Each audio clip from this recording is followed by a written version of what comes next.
Hi, everyone. Welcome to another confined edition of The World This Week. I'm François Picard. Joining us is The World This Week's partner from the Daily Beast, Christopher Dickey, foreign editor, who is with us from Paris. How are you, Christopher? Hanging in every day. Hanging in. Speaking of hanging in, your London editor, Nico Hines, is with us from the UK capital. Nico, I ask you how you feeling, because I know that you came down with COVID-19. Yeah, I can tell you that I'm on day 47 now, and I finally feel like an ordinary human being again. So it's been a long slog, but I'm all right.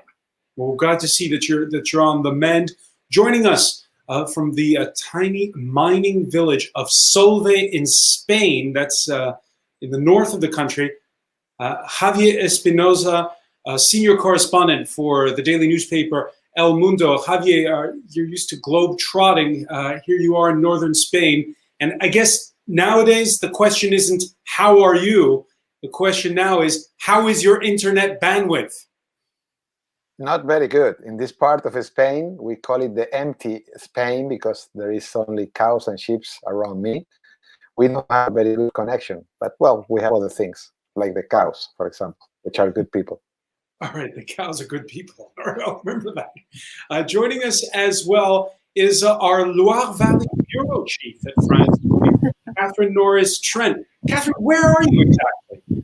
I am in a small village not far from the French town of Loire, for those who know, a couple of hours outside Paris, and in the countryside, working from a distance alongside my kids. So, what's it like? Show us. Oh, it's really nice. So this is the outside of the house. I can't complain too much. Kids in the garden, and then take you inside with me. And yeah, this is the homeschooling stuff from this morning.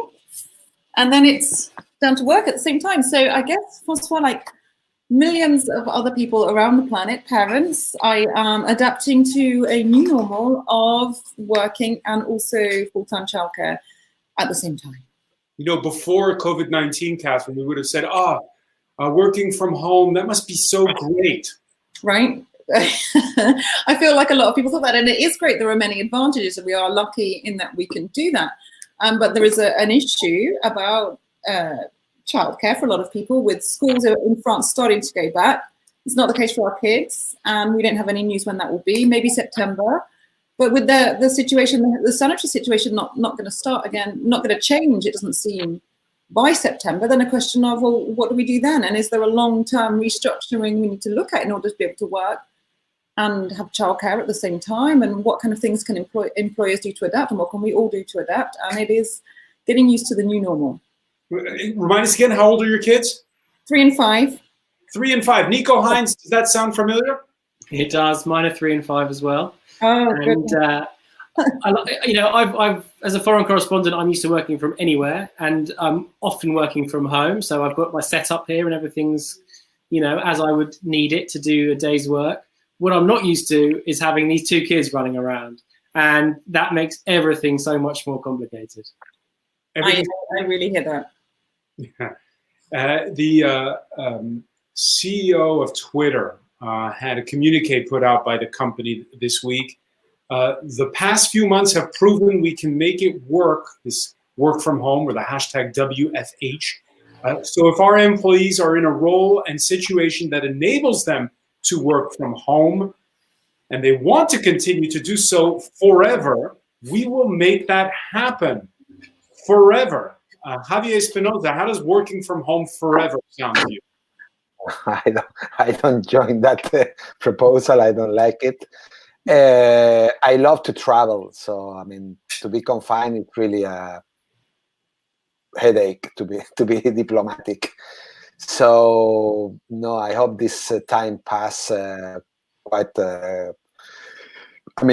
Soon, and we can again travel again anywhere outside Spain, because what I'm doing now is reporting as a local reporter, which is quite amazing for me, because I've not been doing this since I was 18 or 20. And for the first time in 30 years, I'm doing local reporting, which is really amazing. That's such an amazing and a little bit wild. That's such an important point, Javier, because lockdown has enabled us in our coverage, to go to places that we don't usually go to. It's usually some major capital. And here you are reporting from the Asturias, and here's Catherine in the Loire Valley. Christopher Dickey, the French Realtors Association, saying that there's going to be a move once confinement is over for more and more people to buy homes outside of the major cities and perhaps go to the capital or go to the big city twice a week. Well, maybe they probably know more about the real estate business than I do, but I'm not sure that's the way it's going to work. I mean, the city still has a lot of attractions. Once they start to open the restaurants and the cafes here and life comes back more or less like normal on the streets, I think people are still going to want to be in Paris. What I don't think people will worry about as much, if they can work from home, is the length of the commute. A lot of people that I know work in offices in Paris, but live an hour commute outside of Paris. Then the question becomes, why do that? Why not just stay at home most of the time? And I think that's probably what the real estate market is talking about. But the thing I would like to know from the real estate market is, what do they think is going to happen to office properties? Companies invest huge amounts of money in their offices. The question is, do they need them anymore? I'm not sure they do. Catherine Nordstrand? Yeah, I'd like to add something to that, because obviously I agree that people will be asking questions about why we commute. Why do we all get on a train at the same time, get on a subway, and go to an office to sit together? And we don't necessarily need to do that. But there is something I've noticed out here in rural France, is a real pickup in people supporting local producers. They've got more time on their hands. They've had during confinement. Maybe it's an excuse to get out of the house a bit more. But people have been going around to local farms, buying direct from the farm, and actually maybe because of this huge pandemic, thinking about where their food comes from, where they buy things from, and maybe connecting a little bit more with local communities as well. So I feel maybe it will go away once the lockdown's lifted and everyone go back to their previous habits. But people have been going to smaller producers and trying to support their local producers as well. Nico Hines, in this country last year when we had the Yellow Vest movement, one of the big anthems of it was, how do we stop the desertification of areas that are out of the way, that are off the grid? Or is it just going to be back to the rat race once it's all over? No, I think lots of people rather like being at home in the country. Or I've got friends who've gone to stay with family members to ride the whole thing out, and who are working remotely over these kind of video chats, and in the evening are strolling in the countryside. They're playing with their kids in the fields, and as far as they're concerned, they can't think of anything worse than going back to normal. I mean, my wife used to work in London, still does, but it was almost an hour and a half on a bad day to get all the way to the Victoria and Albert Museum on the other side of town.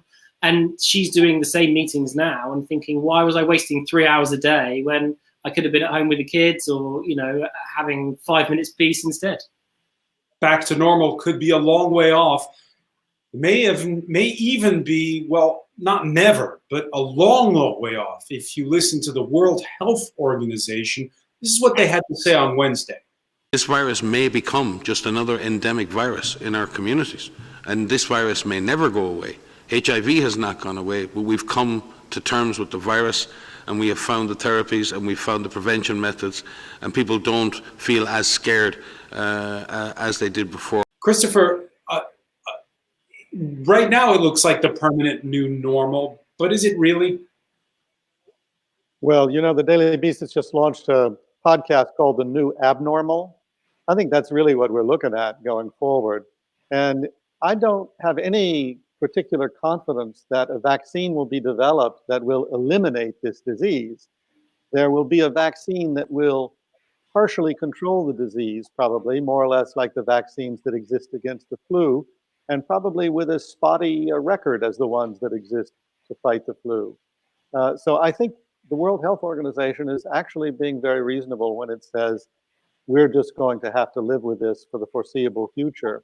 And there have been predictions, including by the head of the Centers for Disease Control in the United States, that the greatest risk ahead is that we will have COVID-19 and a rampant flu epidemic at the same time this coming winter. That's what health experts are really worried about at this point, and we are not going to have a vaccine for COVID-19 by this winter, by any measure. And at the same time, some bad news out of France and Spain, Javier Espinosa. Here in France, the Pasteur Institute assessing, and this is an estimate, this is not a hard fact, that only 4.4% of the population so far has been exposed to COVID-19. Where you are in Spain, a study that was talked about by the health minister says that number stands at only 5%. We're a long way from herd immunity. Yeah, I think it's gonna be a problem because in any moment we can have another peak of the COVID. And what the authorities are saying, because now we are in between phases. I mean, parts of Spain are being opened up.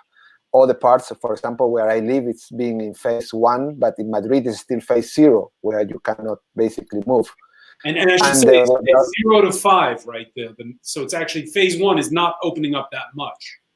No, not that much, but that still you have the bars opening up, so you can go and have a beer or something like this, not in big numbers. But what the authorities are saying is that we had to be very careful, because the first weekend that it was like this, hundreds of people went to the bar crazy because they were waiting for the bars to open, and you know how are the Spaniards. So they just didn't respect any social distance, any regulations. And yeah, we have only 5% of people with positive antivirus. I mean, with antivirus. So, I mean, it can go back very quickly. Can go back very quickly. And Javier, you went and reported on a meatpacking plant in the north, where, again, this was one of those clusters. Again, meatpacking plants in Germany, here in France, and in Spain. It's a big problem. Yeah, it is, because, I mean, it was a lot of people. We're talking about 1,000 people in one, and another 1,500 in the second one. And as you can see in the picture, I mean, that was the day when they were just taking the test for the people to see if they were positive or not. And of course, there were not social distance. There was very few protection, and a lot of them gave positive. They were lucky because most of them are immigrants, African immigrants from Mali, from Senegal. So they are strong people that have already passed for a very strong experiences.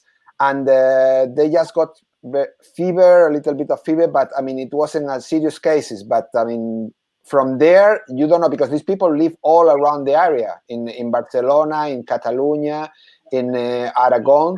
So how do you control that they are not going to spread the virus all around? Christopher Dickey, the Prime Minister here in France, has said June the 2nd is the date he hopes to reopen restaurants and cafes in the areas where there's the least COVID-19.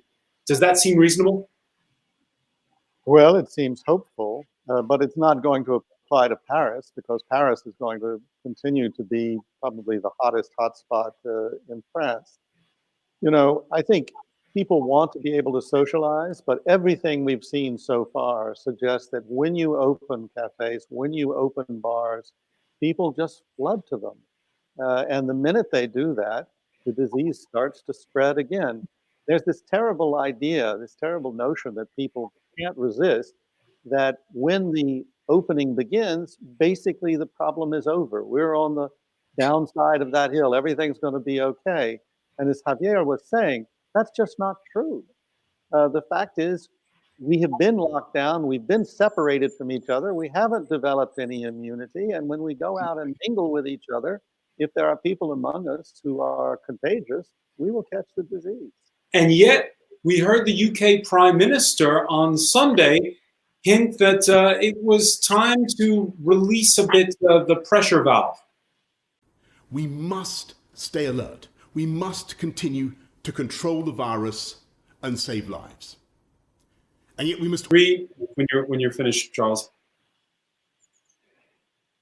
Okay, 3, 2, 1, 0. So Nico Hines, Boris Johnson, moving from stay at home to stay alert.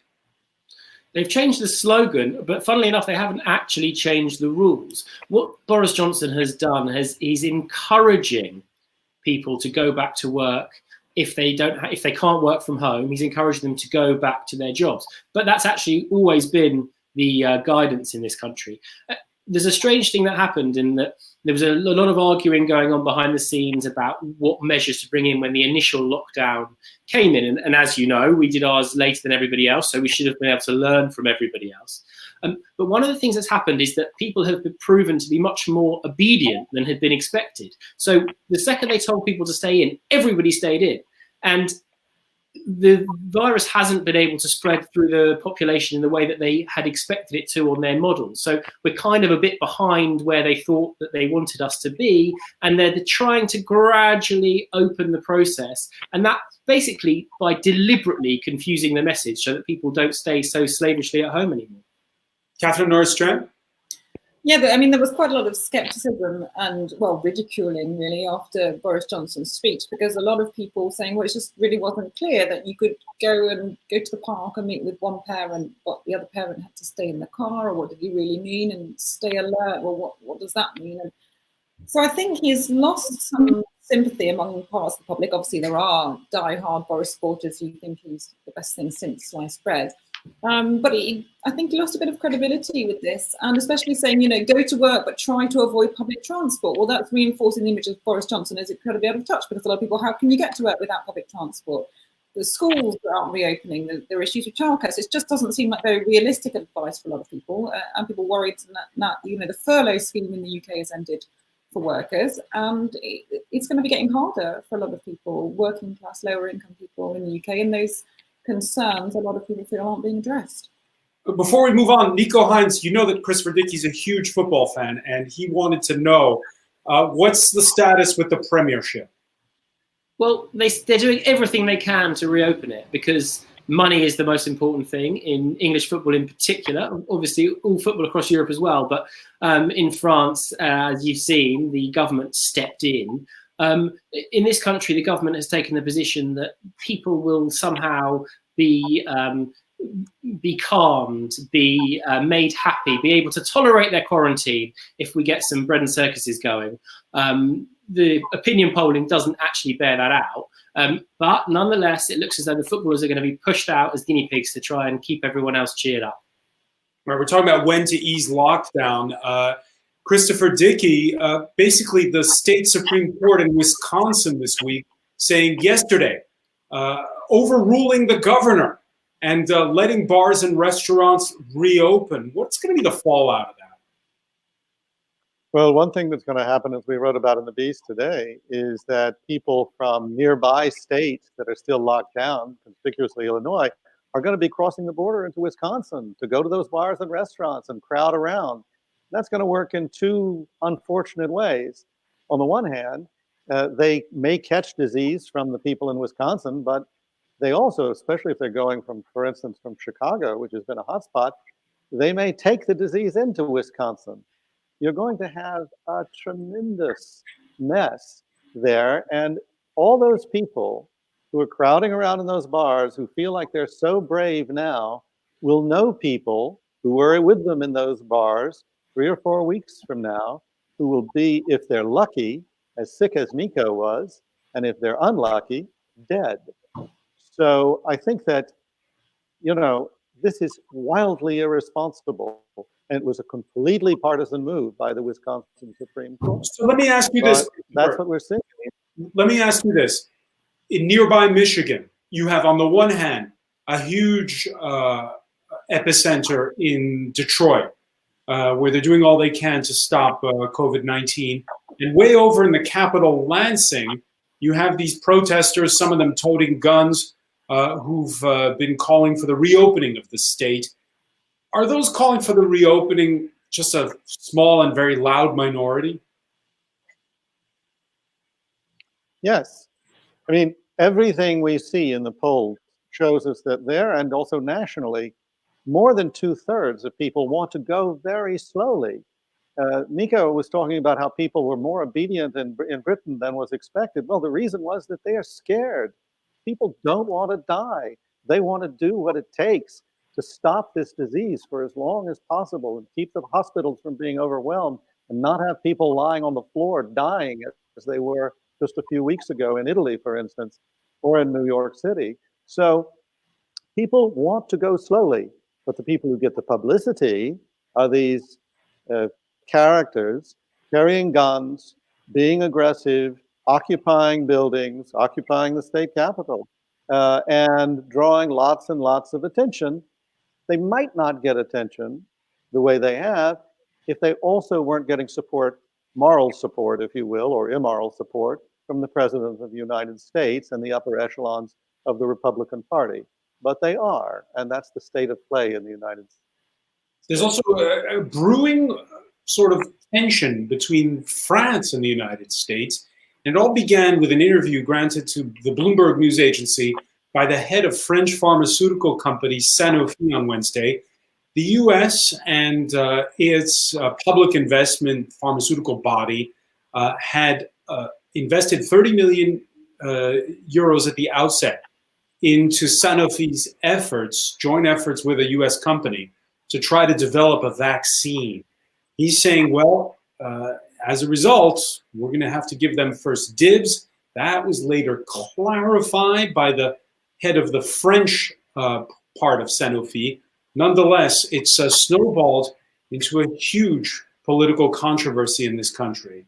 Je vais être extrêmement clair. Il n'y aura aucune avance particulière d'aucun pays.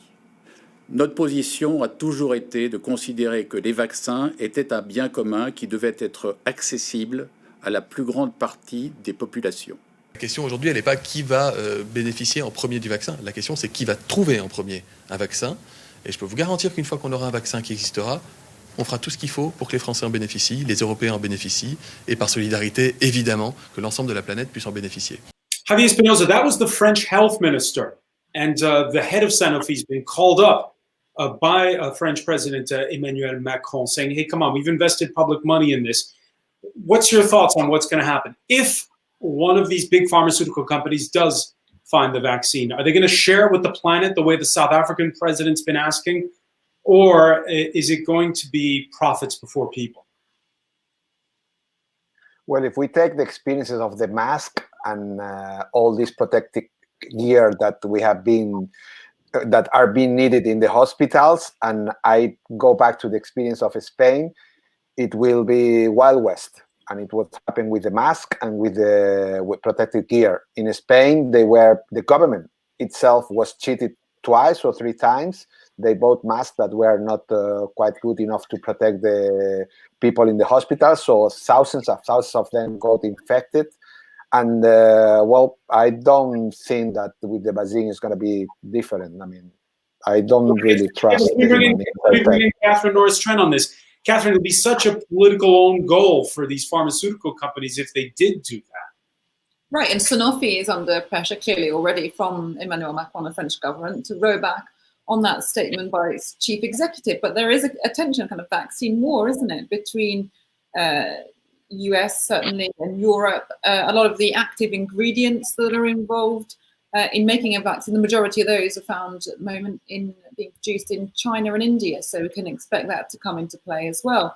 And Sanofi actually for a couple of months now has been trying to put pressure on the European Union with statements like this, ramping it up and up and up, saying you guys need to have rapid action, more coordinated action, not state by state. And they want, I guess, in this way to create faster investment, coordinated investment from the European Union, which they say they've been able to get from the States. So yeah, we're already seeing this as a political football, and that's not going to stop anytime soon.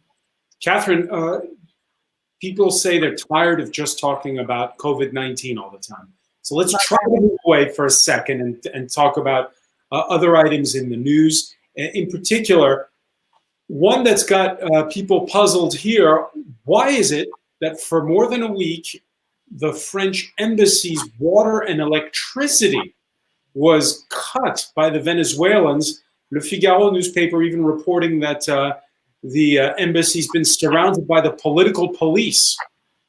Well, absolutely. And we know that the standoff in Venezuela has been going on for quite some time now. It's well over a year since Juan Guaido declared himself rightful president and, a rival to Nicolas Maduro. And that standoff has been continuing at the same time that Venezuela's infrastructure is crumbling. When I was there last March, there was a huge electricity blackout, which sorted, and the damage to sort of the infrastructure means that very certainly there are blackouts from time to time. The thing that this is happening in the street in Caracas, where there are several embassies, it's not just for a couple of hours, as is extremely normal, but it's been going on for several days, and that has been the case at other diplomatic representations too. And critics of Nicolas Maduro say, with some reason, that this is just yet another way for the Maduro government to put pressure on embassies and countries it believes are hostile to its staying in power, countries that showed support for Juan Guaido, trying to get them basically to shut up shop and leave the country. So you've got several things playing out there at once, certainly. Chris Verdicki, the Venezuelan ambassador to Paris, has been summoned at least twice this week. Your thoughts? Well, first of all, I think that the French ambassador in Venezuela is not suffering that much. I mean, one of the things we've learned is that they have ample stores of petrol to keep, or diesel, to keep their generators running. So they have electricity. They're not cut off. They're not freezing or starving or dying from the heat there in the French embassy in Caracas. But this is clearly a symbolic measure. And it's a symbolic measure because the French and several other European countries and countries besides European countries have come out in support of Guaido. And they received him when he returned to the country not too long ago to try and give him some kind of protection or cover. There's been talk that he may have been hiding out in the Spanish embassy, which I think has also been isolated in various ways. So it's a game. It's a political game that's being played. Nobody's actually suffering at the moment in terms of the diplomats, but the French have to make some kind of statement. So they call in the Venezuelan ambassador and said, this is not on, you can't do this. And of course, the ambassador will say, we're not doing anything. Let's ask the former Caracas correspondent, Javier Espinosa, your thoughts on this and that story last week about a foiled coup attempt. Yeah, well, that's what's quite crazy, no? But in Venezuela, there is a long history of a foiled coup attempt, starting by the one that was organized by Hugo Chavez in 1992. I remember that when I first saw Hugo Chavez was in 1996, and he was a kind of freaky figure. I mean, nobody was giving him any attention, saying, that guy is crazy. And, well, you see where we arrive.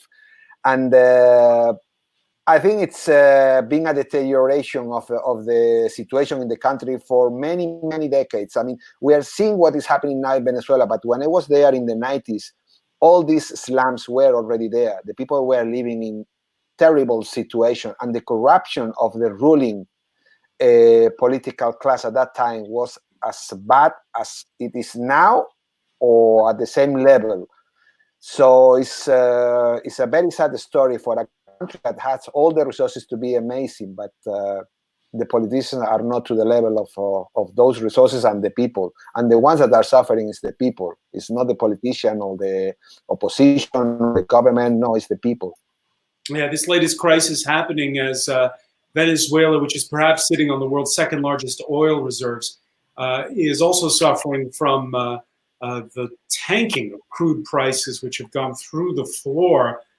Nico Hines, for some countries, COVID-19, they're suffering because of low oil prices. For others, well, they're getting ready to suffer because of a missed tourist season. Taking the example of Greece, where you have had one of the lowest infection rates in Europe. They've contained the virus very well, but they're going to suffer a lot this summer. We saw images in Santorini of trying to put socially distant beach places for those who want to sunbathe by the sea. Your thoughts, Nico Hines, on the fact that the map of Europe, where there's the highest infection rate, is not the map of Europe where people are going to suffer the most economically? Yeah, well, that's always seems to have been the case throughout this crisis, that it's kind of random where the most suffering falls. And I think the really worrying thing about the tourism is that, as we know, a lot of these industries, they make the money in 1 or 2 months that they then live on for the rest of the year. So if they miss the tourism season this summer, and then it's not going to have any money through the winter either.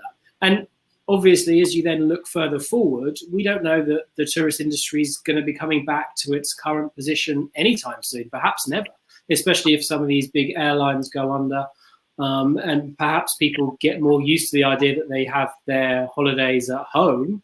There's no guarantee that there's a new influx of, say, Chinese tourism that's going to prop up the kind of declining into European travel ever again. Christopher Dickey, we won't see the Chinese this summer. We won't see the Americans either. No, François. I mean, I think I have to keep plugging stories in the Daily Beast. We had an excellent story by Barbie Nadeau saying that Americans are going to be the new pariahs of Europe when it comes to tourism. They don't have what it takes, literally what it takes, European passports that will allow them to move around here. Those who have European passports at least will be able to move around probably in the summer in the Schengen area. And then you have these corridors that are being developed where, for instance, Greece, Cyprus, and Israel will be having a lot of mutual tourism exchanges. But Americans are going to be left out completely. And I can't tell you how many friends I had or have who had hoped to come in May or June or July to Europe, and they're not going to be here this summer, not at all. Well, let's turn now to our Loire Valley Bureau Chief, Catherine Norris-Trent. You're not very far from one of France's biggest tourist attractions, Chambord Castle, built under the Renaissance. And it is one of the top 10, top 5 even, every year in terms of tourist attractions. You went there last month and you spoke to some of the directors there. Here's what they had to say. Pour nous, la dernière fois que il y a eu une baisse forte. For us, the last time there was a sharp drop in takings was in 2002, in the aftermath of the 9/11 attacks. Back then we recorded a loss of 8%. That's nothing compared to what we're seeing now. Internationally, it's hard to see how people will want to travel to Europe or within Europe, looking forward to this summer. For those who've never been, Chambord is completely outsized. What was it like to have it all to yourself? It was really beautiful and really eerie because I've been many times and it's always teeming with visitors. And that was filmed in the Easter holidays, the school holidays here in France, usually one of their busiest periods. And it's been completely shut now for 2 months.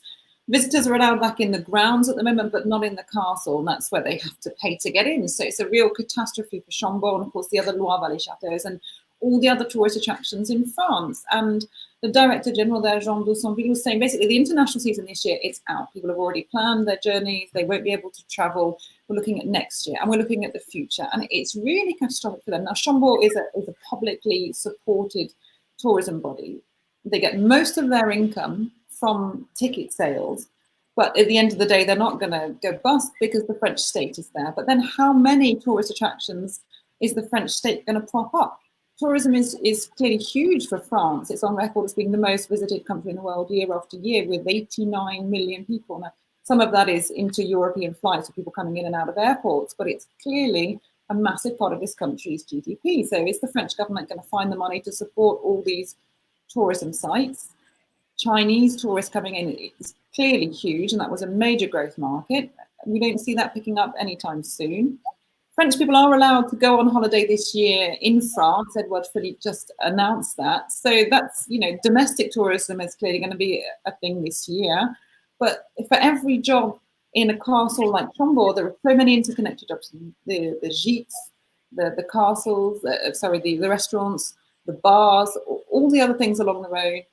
So it's pretty catastrophic for this region and many others in France. Yeah, you mentioned the Prime Minister's announcement on Thursday. He pledged billions to support tourism. And yeah, he said the French can go on vacation. They can go in France or to France's overseas departments. Les Français pourront partir en vacances en France au mois de juillet et au mois d'août. Et quand je dis en France, c'est évidemment en métropole, dans l'Hexagone et dans les Outre-mer. So, Christopher, France has territories in Polynesia. You heard Edouard Philippe there. If I offer you a ticket to go to Tahiti, would you get on a plane at this point? Well, my reservation would not be about being in Tahiti. It would be about getting on a plane. That would be a real problem. That I think aviation, airlines are very scary these days. But frankly, if it were up to me, I'd go to Martinique. And you would get on the plane? No. If all other things being equal, maybe. But no, I don't plan to fly anywhere anytime soon. Javier Espinosa?